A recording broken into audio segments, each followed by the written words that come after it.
What's going on, everybody? RBL Weekly back on the air. I am the Roast Battle League Commissioner, Pat Barker. Follow me on social media at RBL Commish to keep track of everything that we are doing, and it's an exciting time for the Roast Battle League. This is week 31 of a 34-week season, which means we are definitely in the home stretch. Last week, we saw two different cities eliminated, our first two cities. Today, spoiler alert, there will be more. We have a great week of battles. We had submissions from 10 of the 12 RBL cities. Everybody's still fighting, whether it's for a playoff spot, whether it's to play spoiler, whether it's to just finish the season strong, whatever the case may be, everybody is sending in their best stuff now. And it was a really, maybe the most thorough week of battles we've had, 1 through 10.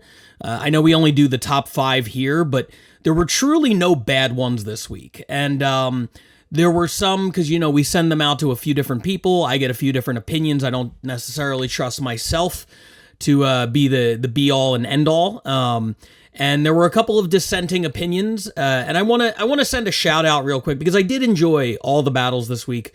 But there was one that I really liked that didn't quite make the cut based on the cumulative scores, and that is Australia. I want to send some recognition to Australia, who took a couple of months off in the middle of the season because ticket sales are a little bit lighter over there in the summer months. So the timing of our season was very unfortunate for them. They got off to an amazing start. I think 6 or 7 weeks into the season, they were leading internationally, and then they took some time off. They've been sending me stuff for the last 3 weeks, and I've seen some really incredible individual performances from Australia. A lot of the battles haven't been as competitive, which cost them points ultimately when we're doing this, but some great individual performances. And then this week, a really, really fun battle that I would like everybody to go look up online. It didn't make the cut this week, but I enjoyed it. It was a guy named Ian Moo, M-U, going up against a young lady by the name of Tori Crisp. So if you search for them in a roast battle, at the end of this episode, if you're like, hey, I want to watch a little bit more, I would recommend that one. Go check it out. That being said, they didn't make the list. So enough talking about Australia. I'm sure we will discuss them in future episodes. But for now, let's stick with the cities that are fighting for the playoffs, that made the list, that are trying to make an impact as the season ends. And we start with a city that, if the season ended today, they'd be in the playoffs. I'm talking about New York. New York in the last couple weeks has had a hell of a run, a number 2 battle and a number 1 battle, as they've closed the gap between themselves and LA, trying to get that number 1 overall spot, and widened the gap between themselves and Chicago and Austin, looking for that second spot. This week, they come in at number 5, picking up 1 point. This is a couple battlers, one of which we've seen a couple times before, and one of which is making their RBL Weekly debut. So the number 5 battle this week comes to us from New York. It is Sonny Laprade versus Gilberto Soto. Here it is. All right. Come on, give it up for Sonny. Come on, look at her. She's had a hard life.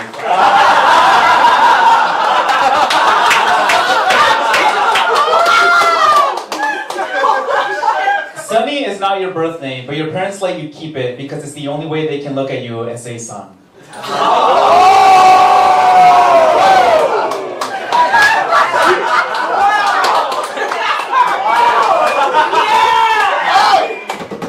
First of all, thank you for taking time off of upholding your family's long-standing tradition of getting fucked by the white man to be here. Last year when I heard a hideous, senile old queen was dying, I rushed to see if Gilberto was okay. You can imagine my disappointment when it was just some old British bitch. Okay. I used to pick fruit as a child, and standing next to you, the only thing I want to pick is your Adam's apple.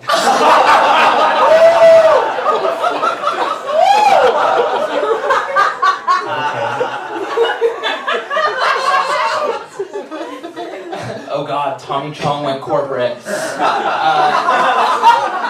Gilberto is one of the few kind landlords out there.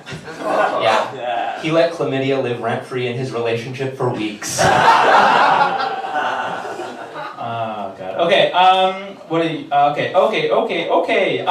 Sunny is a TikToker and has gone viral on conservative sites, like when she got herpes at Lindsey Graham's house.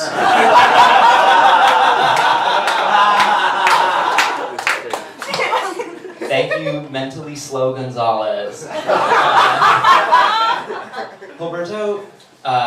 he doesn't really do that many drugs, other than ketamine and guzzling cum until he hallucinates. Sunny, you look like the 2% complication risk when someone transitions.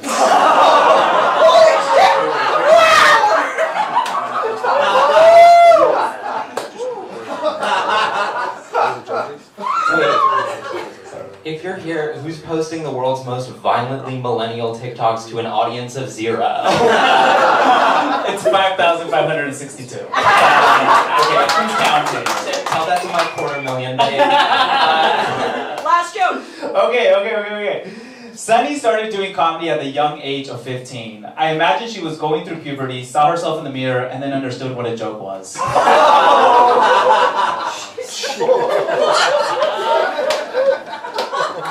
Roberto is the gay son of poor illegal immigrants, so it was no one's surprise when his first words in English were "work, mama." So that was the number 5 battle this week, Sonny Laprade versus Gilberto Soto. I believe I mispronounced the J. I pronounced it like a very, very white man in the introduction. Gilberto. So that, my apologies for that. Really fun battle. Really enjoyed it. It's the third time we've seen Sonny on RBL Weekly. First time we've seen Gilberto.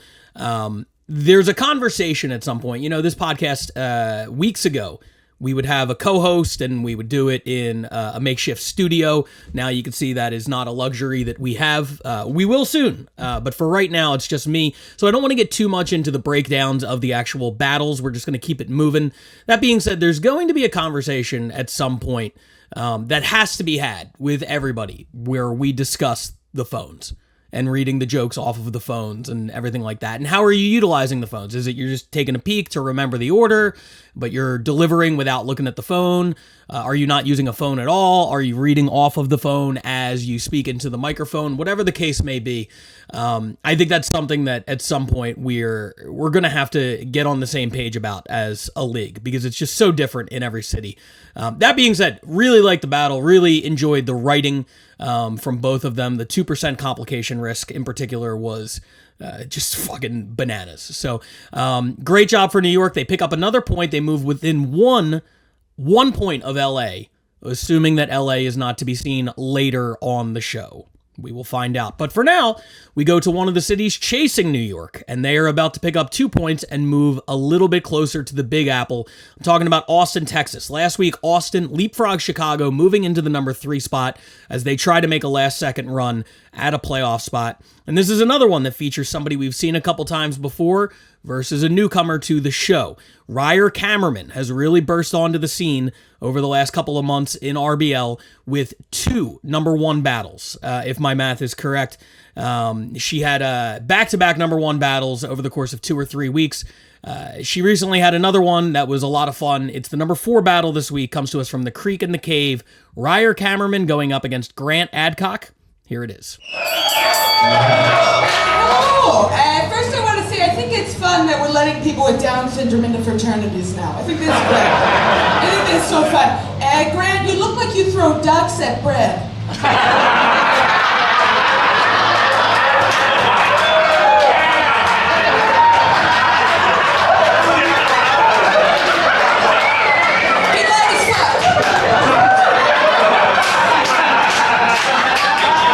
Ryer, please take this lollipop. Sucker.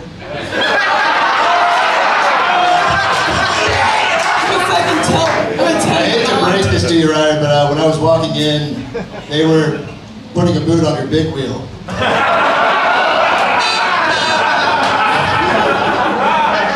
Guys, give it up for Patrick Starbitch. Grant's voice sounds like an old-timey baseball announcer, which is funny because his girlfriend is way out of his league. She's so cute. Yeah, you in what army?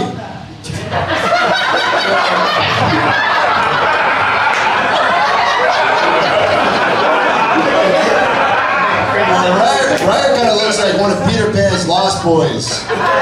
If instead of going to Neverland, they just never landed on they were boys or not.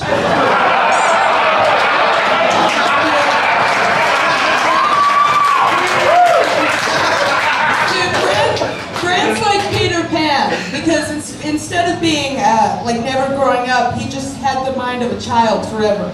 Okay, never mind. There was always a rebuttal. No worries. Yeah, I'd like to see you try.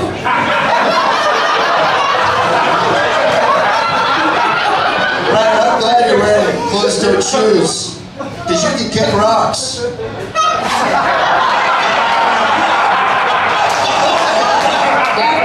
After you paint smiley faces on them.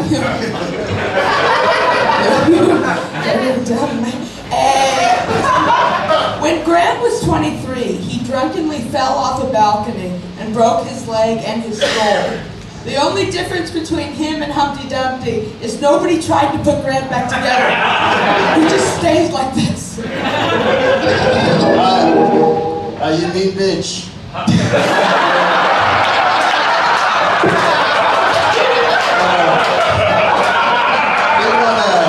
People don't know, Ryder's very unspecific about her pronouns. I think I figured them out though. Dipshit.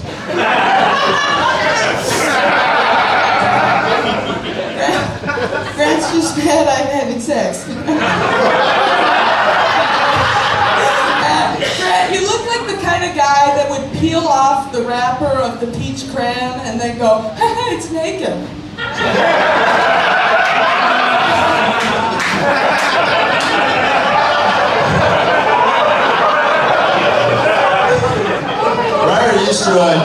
Ryder actually used to teach special ed. She was great with the kids. Actually, every day she'd walk into the classroom, all the retarded kids would get together and they'd go, one of us! One of us! And you were there in the front every day.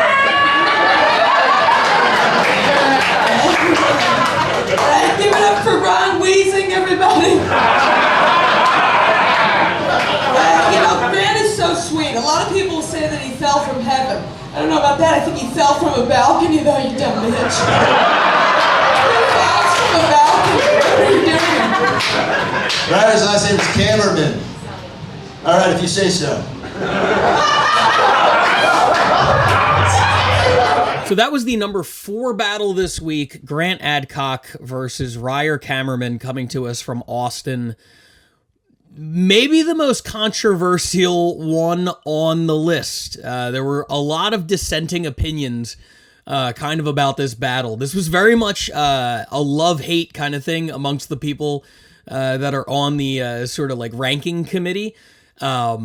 It's delightfully silly. There is absolutely no doubt about that. And if I could pay a genuine compliment to Austin right now, it is that is the 3rd battle we've had from that event at the Creek and the Cave.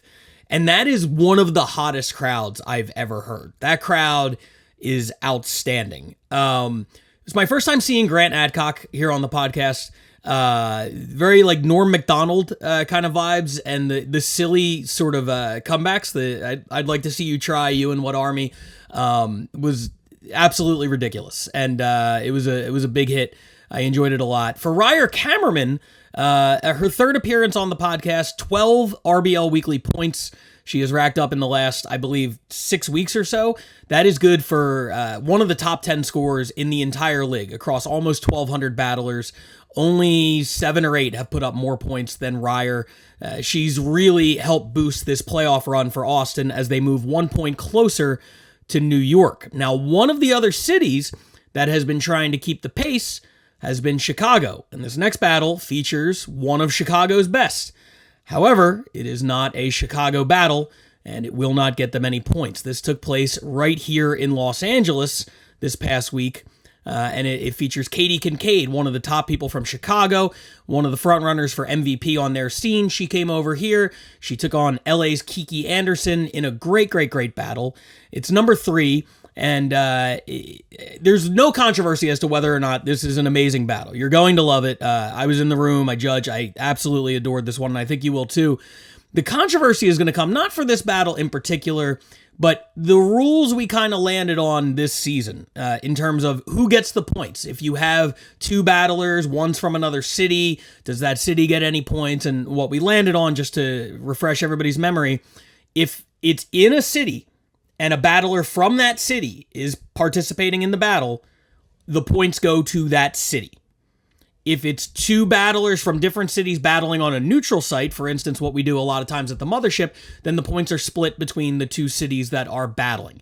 It is not a perfect system. It's one that we are probably going to have to look at the rules committee after the season and figure out how it works. Because if you're Chicago right now and you're clawing and scratching for every point, and one of your guys goes over and puts on a hell of a show in another city, and not only do you not get the points, but the points go to one of the cities that you're chasing, I can understand where that would be a little bit frustrating. So we'll have to see what happens with that in future seasons. For now, though, 3 points. They all go to LA. Thanks to this amazing battle. Chicago's Katie Kincaid, LA's Kiki Anderson. It's the number 3 battle this week. Here it is. All right, I'm really excited to be here. When I was learning about Kiki, she told me that she was a part of a sorority in college called Delta Zeta, which is actually Greek for no black people. Yeah, Kiki, more like the Kiki, okay?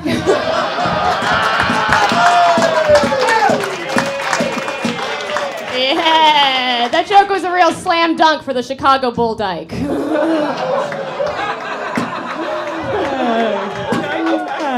Shut up, Gwyneth Plowed through. Katie is from Chicago, which they're famous for their hot dogs. And Katie's a lot like a hot dog because they're both inbred. I'm a goddamn meal, better than what prosciutto you got going on down there. Stop trying to eat it. I never will. Kiki's actually half Jewish and half Latina, which is great because when the Latina part gets pregnant, the Jewish portion pays for the abortion. Yeah, she's had a bat mitzvah, a quinceañera, and her sweet 16 is how many times she's been to Planned Parenthood. That's ridiculous. Jews don't pay for anything.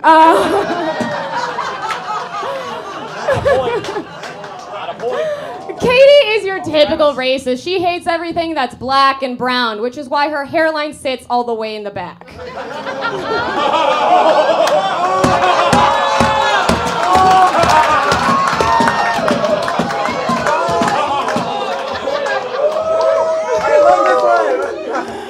It's fine. Kiki, I said Kiki's Jewish. Kiki is so Jewish that she actually refers to her pussy as her labia minora. Say what you want about her, the girl's a real hot cunt, okay? Katie, you have real side character energy. You're like a first draft of Melissa McCarthy. But that was my rebuttal. That wasn't not a joke. Katie was trained at her parents' dojo, so she's really good at wax on, wax off her dad. All right, calm down, Chola Bunny. Calm down. Calm down. So actually, Kiki's undergone a number of surgeries, which actually has left her with a bunch of metal in her body, which the Mexican side of her really wants to sell for scrap. That's good. Very good, unfortunate Feemster. Katie, you look like the final boss at a PTA meeting. Yeah, and you look like the kindergarten teacher that has an OnlyFans. Like, what? Pay teachers more.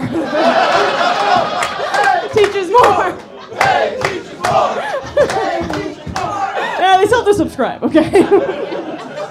Was that 5 jokes? Where are we? The last one? Yeah. This last one? Oh, fuck. Katie looks like the prototype for a Lane Bryant mannequin.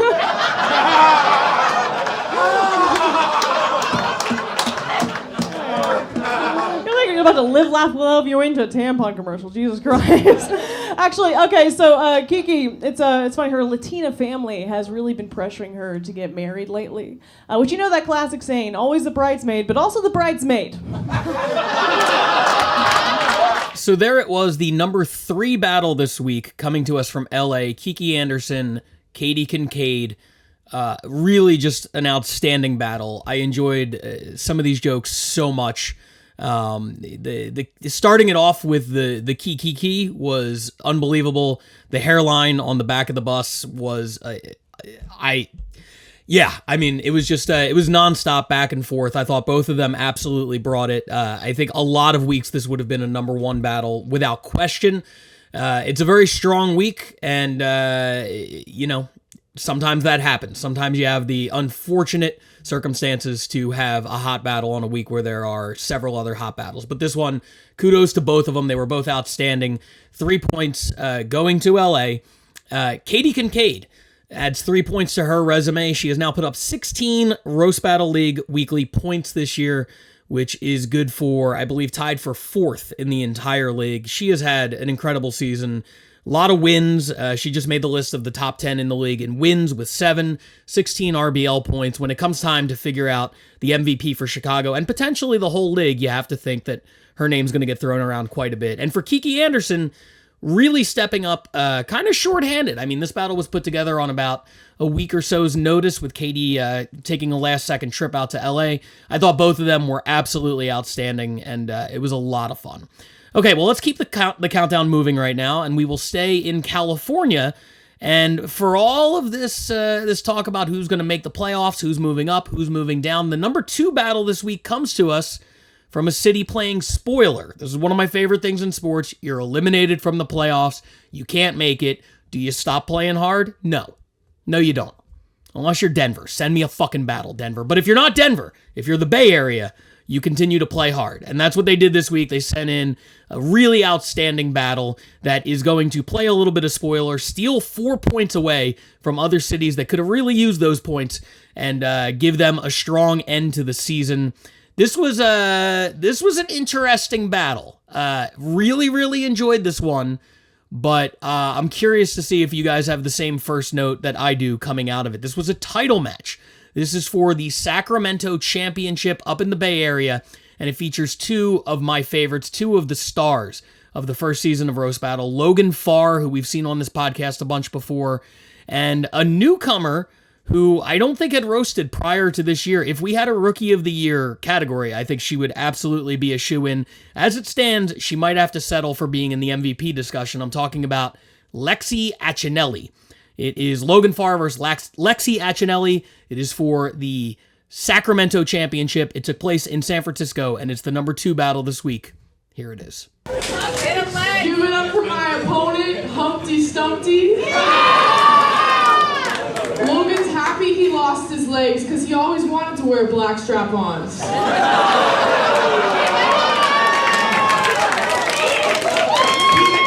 My opponent, Laura Croft Pantry Raider. Lexi's nose is so big she has to suck dick upside down. Nosferatu. Logan, I don't understand how you bring up my sexuality when you're the one who couldn't walk after a whole train got ran on you.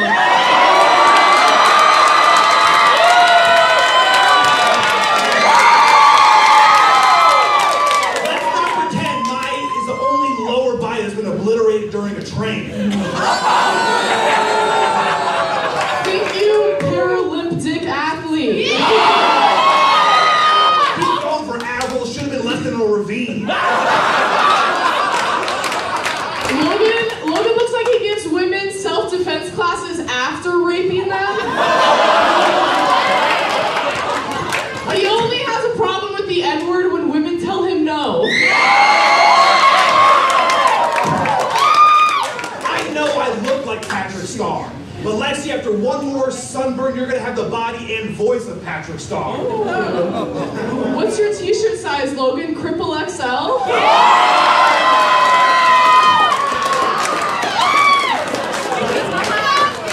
Logan works out a lot, but his hygiene is so bad, he still gets athlete's foot.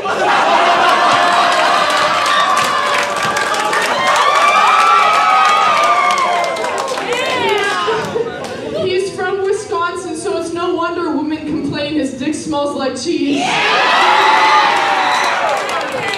Lexi's a simple woman. She likes finger food. And to get fingered for food. A lot of you like to get fingered for food. Don't look at me. Logan's only son is closer with his stepdad because he can't follow in his own father's footsteps.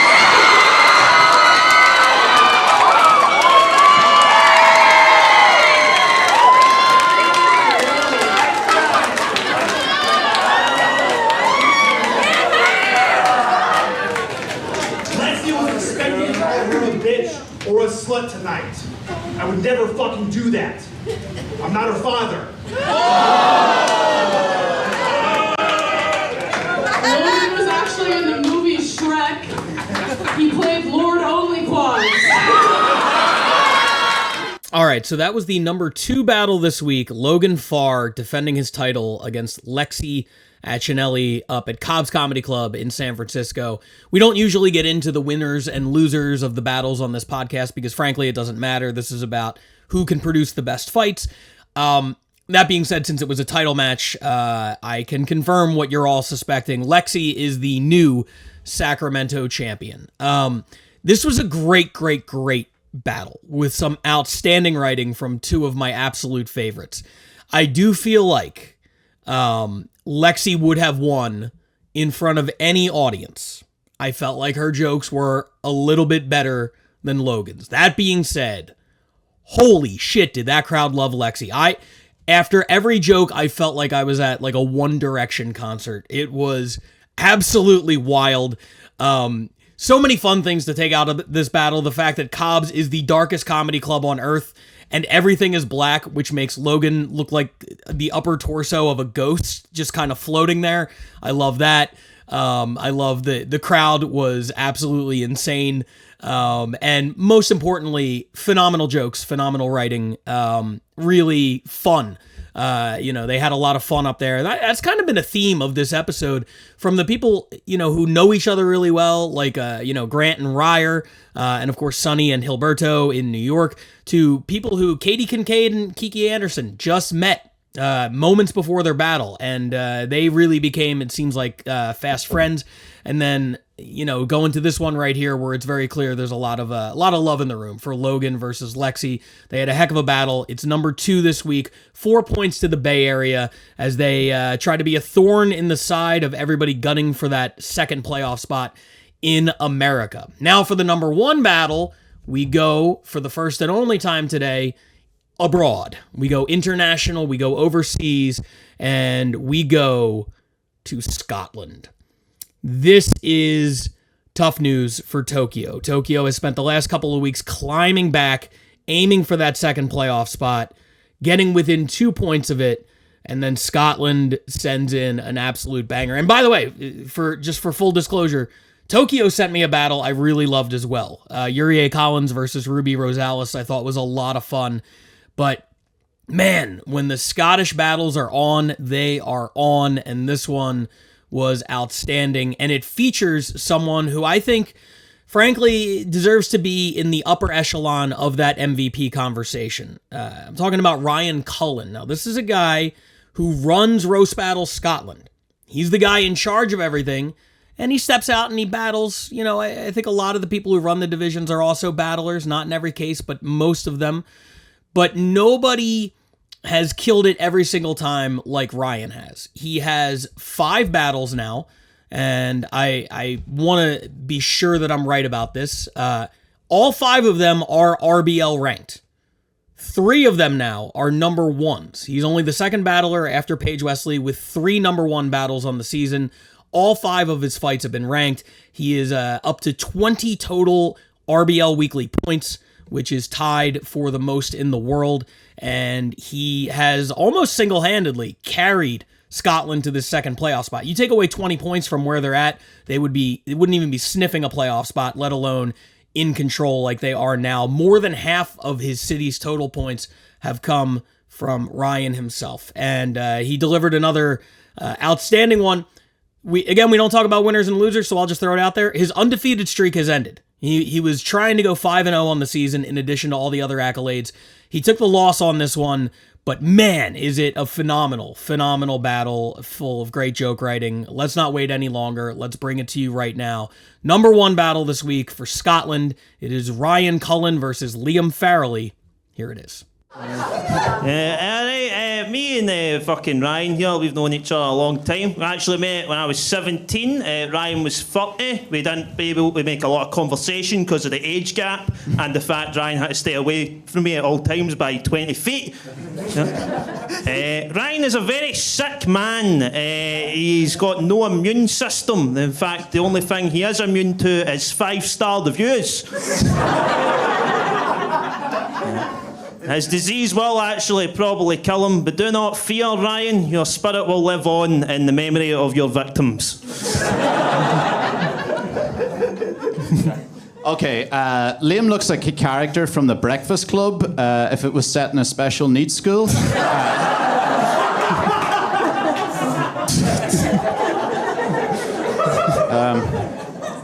Liam's eyes are so sunken in the back of his head that he needs chopsticks to put his contact lenses in. Honestly, Liam, it looks like your face has an overbite. Liam, when you go down on a girl, do you have to rest your forehead on their belly button? Honestly, God, man, if your face gets any more concave, you'll be able to catch Channel 4 on it. Man. Ryan lives in the basement of famous comedian Daniel Sloss. Not a surprise, if I was to draw someone who lived in a basement, I'd still draw someone better looking than Ryan, but they'd have a similar vibe, So we basically, Ryan is a reverse Anne Frank, She lived in an attic and died in the Holocaust. Ryan lives in a basement and looks like he survived the Holocaust. Man. You might think after that his favourite film is Schindler's List. It's not. It's actually Pulp Fiction, because he finds it really easy to identify with the gimp that lives in the basement.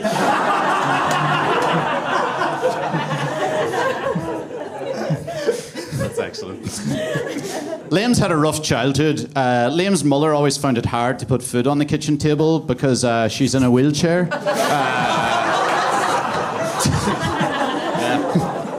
That's right. Liam's mother's in a wheelchair now, and still to this day she won't call me back.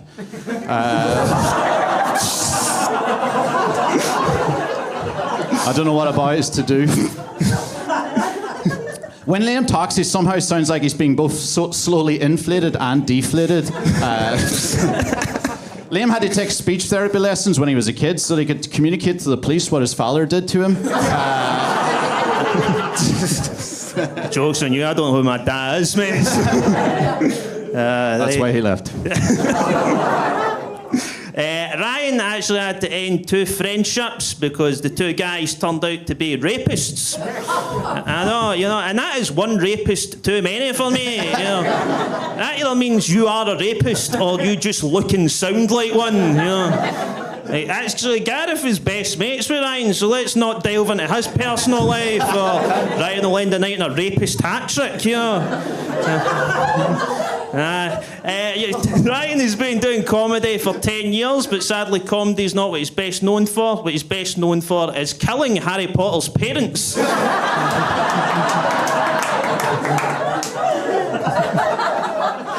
Voldemort. Liam was on a recent season of Live at the Apollo, and I was real confused about that. To be honest, I kind of let myself down, if anything. I only tuned in because I thought there was a chance he was going to die in a space shuttle accident.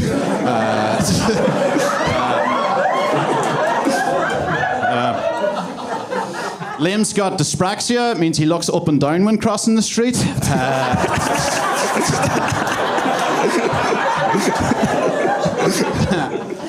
I can't explain it, but Liam dresses like he shat himself at school and his teachers had to lend their slightly younger child's clothes to get him home. This one isn't even a joke, right? I asked Liam, man, do you have any, facts about yourself or anything you can tell me? And one of the bullet points he sent me was, I got in an argument with ex-QPR footballer Joey Barton in a nightclub once, who later turned out to be not Joey Barton and was Asian. How the fuck did you get that wrong? It was a very long night, man. Do you think Jackie Chan's one of the Proclaimers? Man. Ryan's dad was in the IRA. Right, so he wore a balaclava. He wore a balaclava to protect his identity. Ryan does it because it's the only way people will sleep with him. Ryan's dad actually hates Ryan because, you know, he went on hunger strike for the freedom of his country. Ryan just went on hunger strike because he likes the fucking look.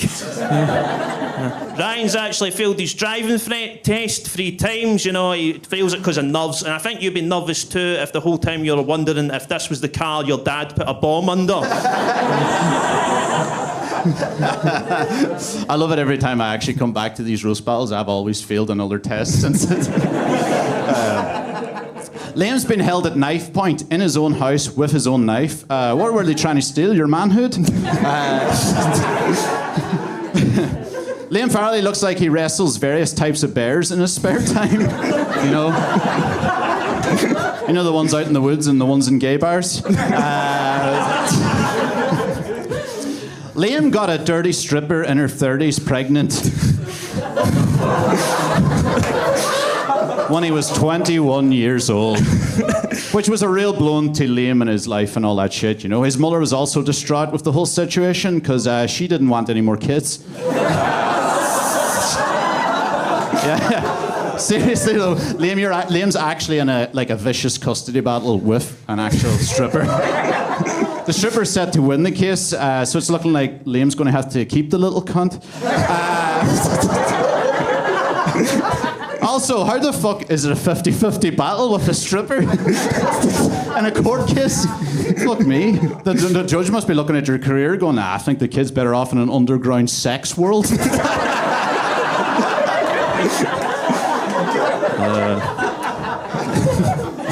Is that where you find your kids? That's where I put them. I couldn't really be arsed writing the fucking last bit to roast Ryan on, so I just took a picture of him out onto the street and asked people what he looked like. One guy said, Squidwards with AIDS. Another guy said, a balding cotton bud with AIDS. And one woman just said, my rapist with AIDS. She's glad karma's finally caught with you. Okay. Yeah, okay, so Liam looks like a bobblehead toy that's wished himself real. You know, you look like a power pod of a Motherwell centre-back. Liam looks like he uses the brushes on escalators to clean his teeth.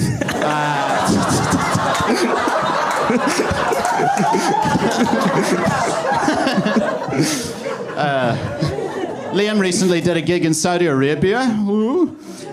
Sources at the gig said that his death was as bad as that German tourist on the back of that Hamas truck.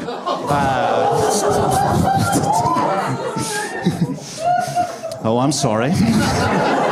It's hard not to think of that tragedy when Liam's teeth look as broken as a youth hostel in Gaza Strip.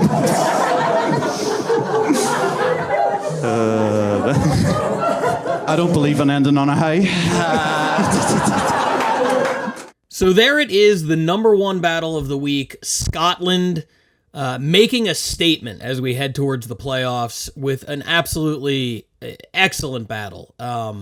Constantly blown away by Scotland and how many jokes that they write for their battles and the percentage that connect. You know, I've done a whole bunch of battles in my life. We used to do 3-rounders where you would do 9 jokes. Some of those went to double, triple overtime, 11 or 12. Now it's mostly 5s. And then you look at Scotland and they're literally doing 20 to 30 jokes apiece. And to have that many connect is unbelievable. And by the way, you get a pass on the phones if you have to do over 20 jokes. That's my rule. Everybody has their own. You know, you draw the line wherever you draw the line. For me, it is right around 20 jokes. If you have that many to memorize, you can have a joke there for notes. Excellent job, Ryan Cullen, Liam Farrelly, another outstanding battle out of Scotland. Let's take a look at where they stand now in the standings. Before we get out of here, let's take a look at the international standings first. London, despite not being on the list this week, not having a battle, becomes the first city to clinch a playoff spot. Mathematically, they cannot not be caught by Tokyo, which means they are in. Even if they don't score another point the rest of the season, London will be one of the two cities representing us internationally at the RBL World Championship. The second spot is up for grabs. It will not be Australia, it will not be Barcelona, it will not be Toronto. They are all mathematically eliminated this week, which means Scotland and Tokyo are the last two standing in the international division as they go for that second spot. Scotland opens up a 7-point lead with 3 weeks to go. They just had this event. This was the first battle they sent me from the event. I know they have other ones lined up, ready to send in. I think it's going to be an uphill climb for Tokyo, but I believe in what they have going on over there. I believe in the battlers in the Far East, and I'm excited to see how Japan finishes up the season as they attempt to pull off a major upset and get that second playoff spot. Shifting now to the American side, we saw a little bit of movement here. LA creating a little bit of separation between themselves and New York. They came into this up by 2 points. They are now up by 4. Certainly not out of the woods yet, but they have to be feeling a little bit better, sitting a little bit prettier this week than they were last. With 3 weeks to go, they have a 4-point lead over New York, and they are almost 10 ahead of Austin. So they could be clinching a playoff spot like London as soon as next week if everything breaks correctly. New York may have lost a little bit of ground on LA, but they also lost a little bit of their lead on Austin. Now, that being said, Austin picks up a point on New York. They are within 5.5. Chicago's still alive at 9.5 back. All of that being said, if New York continues to just give up 1 or 2 points a week, they are in good shape here.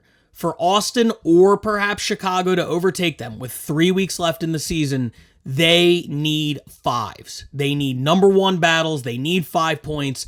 New York is in the driver's seat. All they have to do is keep putting up 2 or 3 an episode, and it's going to be really tough for them to get caught. Chicago and Austin have to come out swinging. They need number 1, at worst number 2 battles over these last 3 weeks. Will they be able to do it? Time will tell. For now, we're signing off. This was 5 incredible battles. I appreciate you guys joining us. Follow me, at always, at RBL Commish, as we keep things going till the playoffs. And by the way, just in case anybody was unsure, the last day of the regular season, the last day you can run battles, is November 1st. The season ends at midnight on November 1st. The last episode of RBL Weekly for the season will be dropping on November 7th. And then we will be taking a week or 2 off before we come back to you with some sort of season recap, maybe a best of, maybe a playoff preview. Make sure you're subscribed to Roast Battle on YouTube if you want to see all of the updates, and make sure you're following me at RBL Commish on Instagram for more information. Until next time, I'm Pat Barker. Appreciate you guys. We'll see you next week with more battles on RBL Weekly.